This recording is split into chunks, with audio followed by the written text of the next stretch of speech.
Peter Drucker is one of the most widely known and influential thinkers on management, and he famously said, "Efficiency is doing the thing right. Effectiveness is doing the right thing." In other words, you can be incredibly efficient while still being horribly ineffective. They are two different things. So how does this relate to financial planning? Well, I believe you can relate efficiency to tactics and effectiveness with strategy.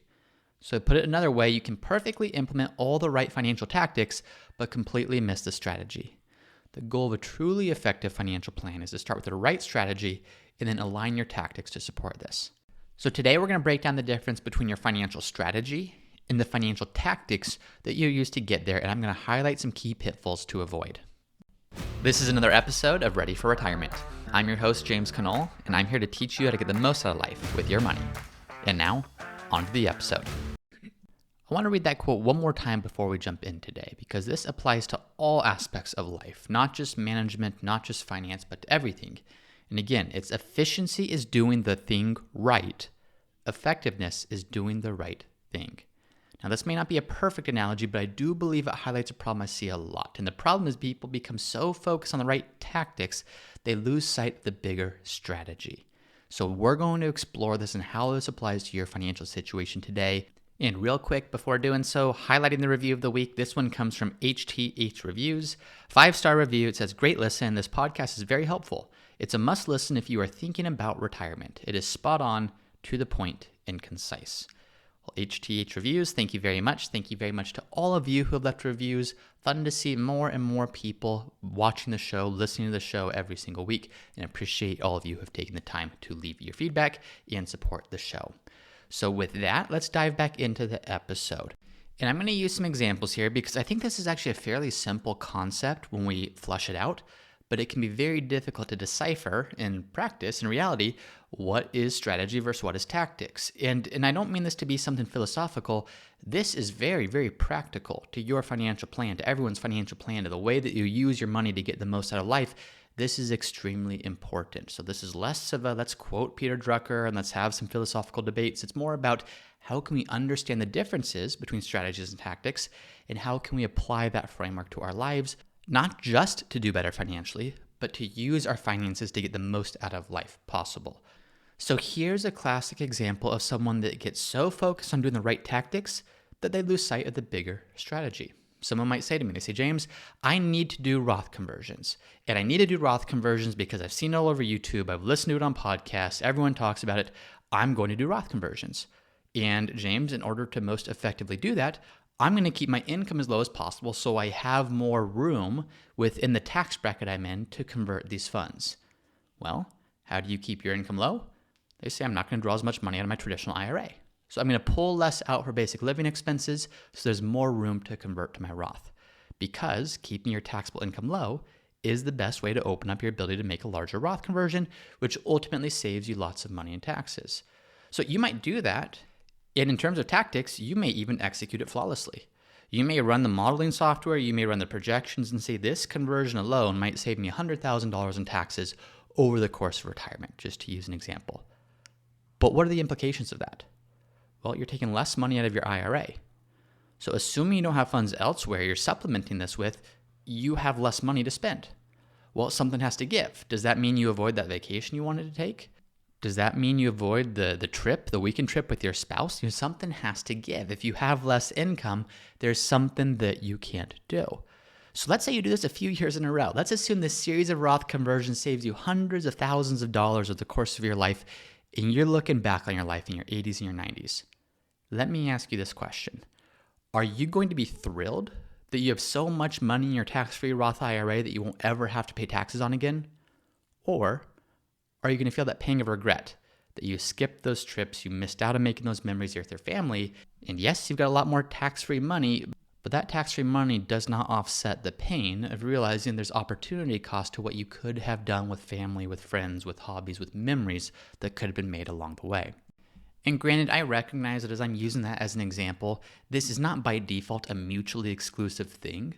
Of course, the goal is, can you do all the wonderful things you want to do along the way and have the most effective tax strategy, or and have the most effective investment strategy, or and you fill in the blank. But what I am trying to say is if you're just focused on the tactics, you're going to miss the bigger picture. Hey everyone, it's me again for the disclaimer. Please be smart about this. Before doing anything, please be sure to consult with your tax planner or financial planner.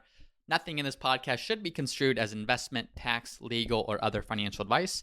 It is for informational purposes only. Now, as you're listening, you may be saying, well, James, what should my strategy be? I thought my financial strategy was to minimize taxes or maximize returns or maximize income, or you fill in the blank. In a way, if you're looking at your portfolio and your finances as the be all end all, then those are the goals. But the way I choose to view things is how can our financial situation, how can our portfolio, how can our income, how can our financial situation be the tool that helps us accomplish what's actually most important, which is how can we get the most out of life? So to me, put simply, most people's strategy is how can I live a great life and don't run out of money? Nothing about Roth conversions, nothing about asset allocation, nothing about when should you collect Social Security, nothing about what's the best Medicare plan for you. Simply put, how can you live a great life and not run out of money? Obviously, everyone has their own unique life and their own unique goals. There's going to be some variation upon that. This isn't to say this should be everyone's strategy, but I would say for the majority of people, when they look at retirement, the goal is I don't want to run out of money and I want this to be a wonderful season of life. So that could be maybe an all-encompassing, very basic strategy. Now, once you have that, the tactics are a series of things you implement to best support that, to ensure that you can get the most out of life with your money, that you can do what you want to do while still ensuring you're not going to run out of money. So in this case, tactics would be, what's your asset allocation? Are you doing Roth conversions? Do you have a charitable giving strategy? What is your Social Security strategy? All those things are done not just for the goal of doing them by themselves, but for the goal of supporting the bigger strategy, to allow you to live a better life, to allow you to ensure you're not going to run out of money. And I know as I'm explaining this, many of you are probably saying, James, this is so basic. Why do you even feel the need to lay this out there? Well, I lay it out there because there's a ton of confusion, there's a ton of noise in finance to where it seems as if the goal is simply doing the thing itself. So for example, Roth conversions. Oh, that's the goal. That's my financial strategy. And I'm picking on Roth conversions because many people, that's one of their biggest concerns is taxes and retirement. And they think that because they're going to pay taxes, that's an automatic reason to do a Roth conversion. Well, to use another Peter Drucker quote, he says there's nothing so useless as doing efficiently that which should not be done at all. Again, there is nothing so useless as doing efficiently that which should not be done at all. To me, you could absolutely relate this to Roth conversions. So if you're just doing a Roth conversion because you've heard me talk about it or another advisor talk about it or a podcast talk about it or your friend talk about it, take a look at episode number 159, just a couple episodes ago, where I talk about reasons you shouldn't do a Roth conversion, because I would actually take things one step further than what Peter Drucker said in saying there's nothing so useless as doing efficiently that which should not be done at all. There's nothing more harmful than doing something efficiently that should not be done at all. I don't care how effectively you implement that Roth conversion, if it's not actually helping your bigger strategy, it's going to be harmful to your plan. So don't get so focused on the tactics. So many people want to know, what fund should I own? What portfolio should I have? What timing should I collect Social Security on? What's the best Medicare plan? And these are all great questions, but they're asking them before there's a strategy in place. They're asking them before we know their full financial picture. They're asking them before they really even know what they want out of life or out of their future or out of their retirement. And if you're starting with tactics, then you're putting the cart before the horse and it's not going to be effective. So to go back to my previous example of you saying, you know what, I'm not going to travel this year because it means I'll take more out of my traditional IRA and then I can't do as much in conversions within my current tax bracket. Well, that's a perfect example of you won the battle, but you lost the war. You perfectly executed the Roth conversion, but you missed the bigger picture. You executed the tactic flawlessly, but you missed the entire strategy. What I do want to distinguish, though, is sometimes this is necessary, and this can be one of the hard parts. This is one of the nuances to all of this. Occasionally, you may need to do something to remain on track to accomplish the strategy. A perfect example of this is you may need to reduce spending temporarily to ensure your portfolio remains intact. So there's a big difference between these two examples. The first is, hey, I'm going to reduce my IRA spending because I want to maximize Roth conversions. Well, you're doing that purely to have more tax-free money at the end of your life, but is that a trade-off you're willing to accept to miss out on wonderful opportunities along the way? Versus, let's say you temporarily take less money out of your portfolio, let's say that same IRA, but it's because inflation's very high, the market's down, your spending's starting to creep up too much, and you say, you know what, I need to temporarily reduce spending to ensure my portfolio remains intact for my 70s, 80s, 90s, and beyond. So those are two very different things. In the former example, you're doing something that maybe this isn't the perfect way of saying it, but you're prioritizing your financial well-being over your personal well-being.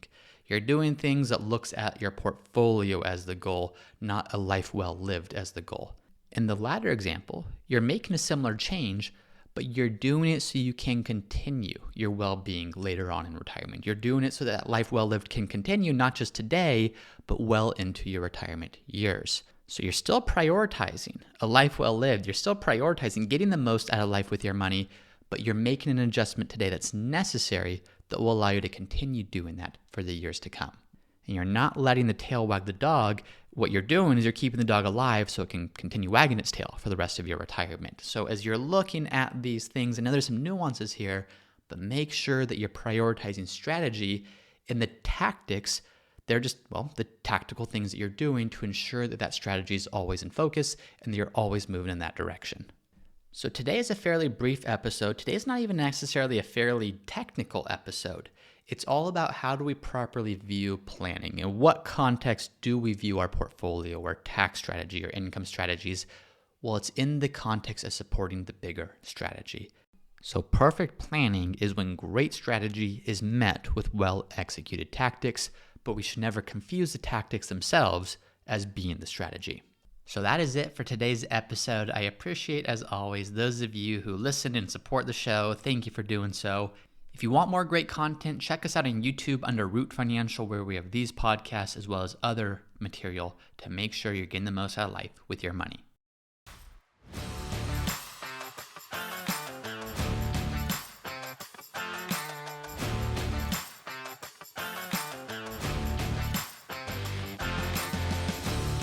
Thank you for listening to another episode of the Ready for Retirement podcast. If you're enjoying the show, please subscribe and let me know by leaving a 5-star review. And as always, for a list of the notes and the resources mentioned in today's episode, you can find those at the Ready for Retirement website, which is readyforretirement.co. That's readyforretirement.co. And if you have a question that you would like for me to answer in a future episode, then you can also go to the Ready for Retirement website, readyforretirement.co. There's a page called Submit Your Question where you can submit a question for me to answer in a future episode. Thanks as always for listening, and I'll see you next time.